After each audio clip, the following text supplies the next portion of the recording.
Most men try to prove their value. High-value men don't. They show it. Without begging, without explaining, without trying too hard. And women notice.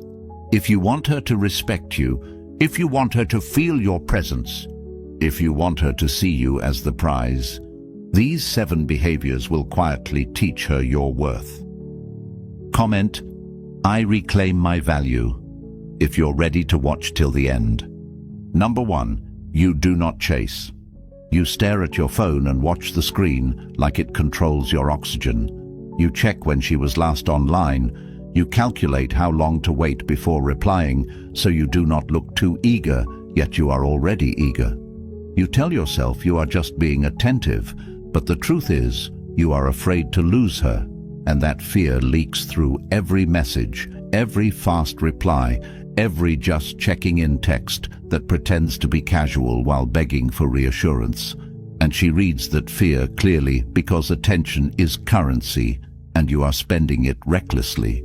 You are teaching her that your time bends around hers, that your schedule is flexible for her convenience, that your standards are adjustable if she withdraws slightly. And once that lesson is learned, it is almost impossible to reverse, because people rarely increase their respect for someone who overextends. So you stop chasing not as a tactic, but as a decision rooted in self-command. You decide that if someone wants access to you, they must step toward you equally. You respond once and then return to your life. You let unanswered messages sit without creating stories in your head. You train yourself to sit with uncertainty instead of reacting to it.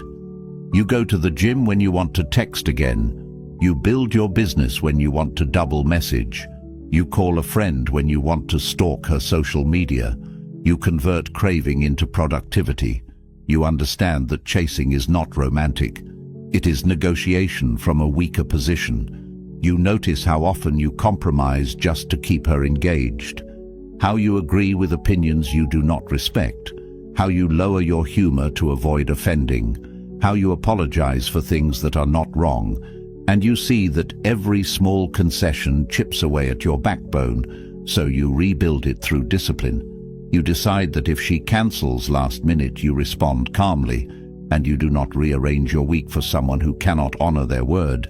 You observe patterns instead of excuses. If she consistently pulls away after intimacy, you do not pursue harder. You reduce access and let her actions speak, because you accept that attraction cannot be negotiated. You understand that when someone senses you have options and direction, they step carefully around you, and when they sense you are afraid to lose them, they test limits. You stop rewarding inconsistency with more effort. You stop romanticizing emotional distance. You stop telling yourself that patience will turn indifference into devotion. You accept reality as it is, not as you hope it becomes. You embody restraint. You speak less. You initiate less. You invest proportionally. And if energy drops, you do not compensate. You match it or you exit. You write down your weekly priorities and you refuse to abandon them for last-minute validation. You cultivate hobbies and ambitions that make your days full, so that waiting for replies becomes irrelevant. You understand that Stoic strength is not coldness, but control. You allow outcomes to unfold without chasing them. You detach from immediate gratification. You recognize that if someone truly values you, they do not require pursuit to stay. And if they require constant pursuit, they are enjoying power, not partnership. You accept that walking away from low effort is more attractive than begging for minimal attention. You hold your posture internally. You breathe before reacting. You let people come toward you freely, and by doing so, you teach a silent lesson that your presence is earned, not chased. And in that restraint, you reclaim dignity that you once traded for temporary comfort. You stop orbiting someone's world and start building your own. And the shift is visible. Your messages become concise. Your schedule becomes structured. Your tone becomes steady. Your attention becomes selective. And suddenly you notice that the same people who once delayed replies Now respond faster because you are no longer signaling need. You are signaling standards, and that change begins with one decision made today. You do not chase. And in that restraint, you reclaim dignity that you once traded for temporary comfort. And if you are ready to build that level of discipline into every area of your relationships, the Stoic Relationship Blueprint ebook for men was created for exactly this moment, filled with timeless Stoic principles that rewire how you think, act, and respond, so you stop chasing and start commanding respect naturally. It breaks down step by step how to master detachment, emotional control, boundaries, and purpose in a way you can apply immediately, not someday, not when you feel ready, but now. It's now available in audiobook version, so you can listen while walking, training, driving, or clearing your head, turning ordinary time into transformation. The link is in the comments, and once it's yours, it stays yours, meaning this knowledge becomes a permanent tool you can return to whenever life tests you again. The only real question is how much longer you plan to repeat the same patterns before deciding to own the blueprint that changes them for good. Number 2, you control your emotions.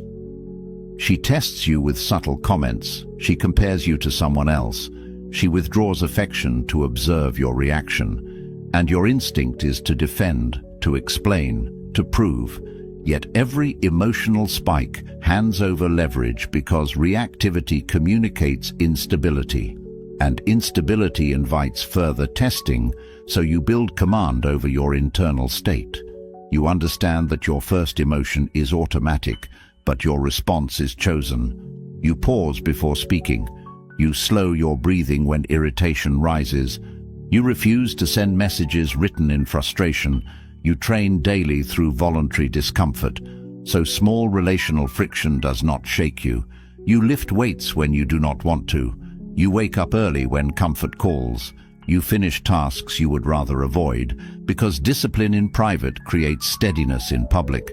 And when she says something meant to provoke, you answer with clarity instead of intensity. You look at her calmly and say what you mean in simple words without raising your tone. You do not escalate sarcasm with sarcasm. You do not compete for dominance through volume. You choose composure, and composure unsettles manipulation because it removes the reaction that fuels it. You recognize how often you previously overreacted out of insecurity, how jealousy drove you to interrogate instead of observe, how fear of abandonment pushed you to demand reassurance, and you see that those behaviors taught others they could destabilize you easily, so you correct course. You adopt the principle that you cannot control someone's actions, but you can control your interpretation and response. You detach from needing to win every argument. You focus on maintaining self-respect rather than scoring points. You speak directly when something crosses a line, and then you stop talking. You refuse to chase apologies. You watch patterns instead of isolated incidents. You remain centered when she withholds attention because your identity is not dependent on her mood. You invest energy into building competence in areas that strengthen your confidence. So emotional spikes decrease naturally. You stop reacting to social media games. You do not decode every post as a hidden message. You refuse to allow indirect behavior to dictate your state. You keep your routine intact regardless of relational turbulence. You journal at night to process thoughts privately instead of unloading them impulsively. You seek solutions instead of sympathy. You measure growth by how calmly you handle provocation compared to last month. You understand that steadiness commands respect more than intensity ever will. You see that emotional control is not suppression but mastery. You allow yourself to experience disappointment without dramatizing it. You accept that not every connection is meant to last, and that desperation to preserve it damages your integrity. You cultivate patience. You delay reactions. You examine your assumptions before accusing. You give measured responses that reflect strength, And when someone realizes they cannot manipulate your mood, they either step up or step away. Both outcomes benefit you because your peace remains intact. And in mastering your responses, you transform from reactive to intentional, from anxious to grounded, from uncertain to composed, and that composure becomes the quiet signal that your worth is not negotiable. Number 3, you set boundaries. You tolerate small disrespect because you are afraid that calling it out will push her away. You laugh when she makes a cutting joke about you in front of others. You ignore the subtle comparison to someone she claims is just a friend. You accept last-minute cancellations with a smile while rearranging your priorities, and every time you swallow discomfort to avoid tension, you teach her that access to you comes without responsibility. You teach her that your standards are negotiable, that your time is elastic, that your patience has no edge, and then you wonder why the behavior escalates, why the sarcasm becomes sharper, why the effort becomes inconsistent, why the appreciation fades. And the truth is harsh but liberating because people expand into the space you allow. And if you allow carelessness, they will operate carelessly. So you draw lines calmly and clearly, not with anger, not with speeches, but with short, direct statements that communicate self-respect. You say, "I don't accept that," and you hold eye contact. You say, "If we plan something, I expect it to be honored," and you mean it. You say, "That comment crosses a line," and you do not laugh afterward to soften it, because softening your boundary erases it. You understand that boundaries without consequences are decoration, so when patterns repeat, you reduce access without dramatic announcements. You become less available, less invested, less responsive. You stop rewarding inconsistency with attention, and when she notices the shift and asks what changed, you explain once with clarity, and then you observe her response rather than argue. Because someone who values you adjusts, while someone who benefits from your tolerance resists, and that resistance reveals everything you need to know. You stop negotiating basic respect. You stop trying to educate someone into treating you properly. You stop confusing potential with reality. You understand that self-command means accepting that not everyone qualifies for your time.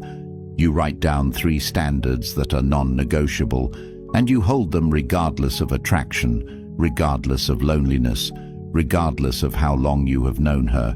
You practice saying no in small areas of life, so that saying no in relationships becomes natural. You decline invitations that disrupt your priorities. You correct interruptions mid-sentence without apology. You remove yourself from conversations that drift into disrespect. You strengthen your spine through daily discipline so that boundaries are not forced but embodied. And when she realizes that pushing you results in distance rather than pleading, she recalibrates or exits. Both outcomes restore your position, because you are no longer operating from fear of loss, but from commitment to dignity. And that shift transforms your entire presence.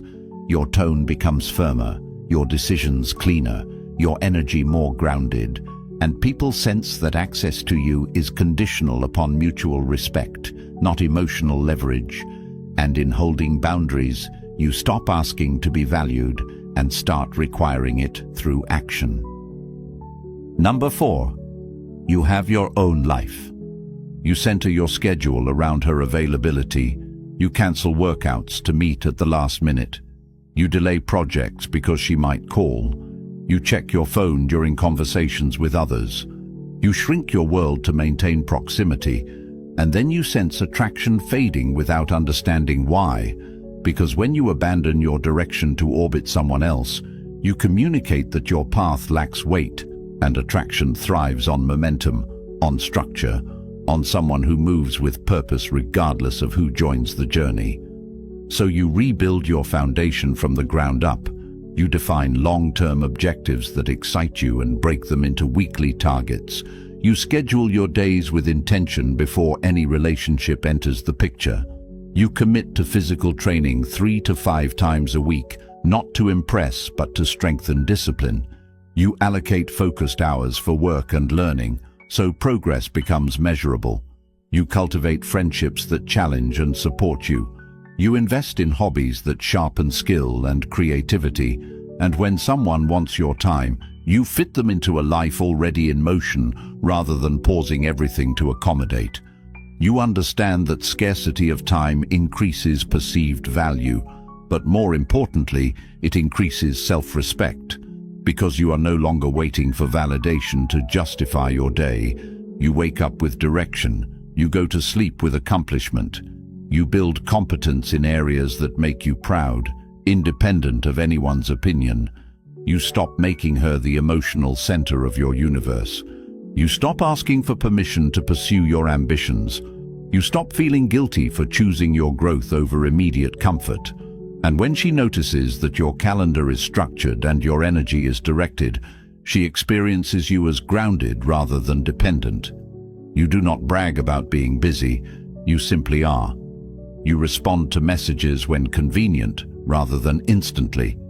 You protect deep work hours. You decline invitations that conflict with priorities without lengthy explanations. You cultivate internal validation through progress tracked privately. You reflect weekly on improvements and setbacks without self-pity. You accept that some will interpret your focus as distance, and you allow that interpretation to stand, because your mission is not to appease, but to build. And as your life expands beyond a single connection, your anxiety decreases naturally, because your identity is no longer tied to one person's attention. You realize that a relationship should complement your direction, not replace it. You operate from choice, not need, and that independence shifts dynamics instantly, because when someone senses they are joining a strong trajectory rather than rescuing a drifting one, they engage differently, they invest differently, they respect boundaries more readily. And even if they choose to leave, your structure remains intact. Your progress continues, your confidence compounds, and you stand stronger than before, proving through consistent action that your worth is anchored in purpose, not proximity. Number 5. You speak less. Over-explaining becomes a habit formed from years of trying to be understood, trying to avoid conflict, trying to make sure no one misinterprets intentions. Yet the more words used to defend a position, the weaker that position appears, because excessive explanation signals doubt rather than certainty. And in modern relationships where attention spans are short and options appear endless, brevity carries weight while rambling invites dismissal. Long justifications after simple decisions communicate a need for approval, and that need lowers perceived value instantly. So restraint in speech becomes a discipline that reshapes presence entirely. Fewer words, slower delivery, steady tone, direct statements without emotional decoration, answers that end where they should end instead of spiraling into essays. Because power in communication lies not in volume, but in clarity, and clarity requires confidence in one's stance, which is built through internal work rather than verbal gymnastics. Consider how often conversations become interviews where one person overshares personal history, trauma, ambition, future plans in an attempt to impress, only to sense attraction drop subtly because mystery collapses under constant exposure. Information given too freely loses impact. So discretion becomes strategy rooted in self-respect, speaking only what adds value, withholding what is unnecessary, allowing silence to create space for the other person to invest, because investment grows where there is room, and when every gap is filled with nervous chatter. The opportunity for curiosity disappears. Disciplined speech also protects against manipulation, as baited comments designed to provoke emotional paragraphs receive concise responses.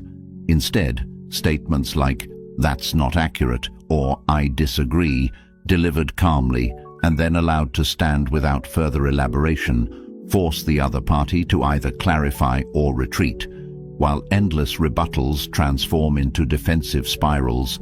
Practical implementation begins with pausing before responding to any emotionally charged statement, counting slowly, asking internally whether this reply serves dignity or ego, cutting responses in half before sending, deleting unnecessary sentences, avoiding overuse of emojis or exaggerated punctuation that soften authority, practicing eye contact during in-person dialogue without rushing to fill quiet moments, allowing others to speak more than half the time, asking pointed questions instead of delivering speeches, redirecting conversations that drift into gossip or negativity with short boundaries, refusing to argue through text where tone becomes distorted and misunderstandings multiply, instead suggesting direct conversation or disengaging entirely, reading more than speaking in group settings to observe dynamics and respond strategically rather than impulsively,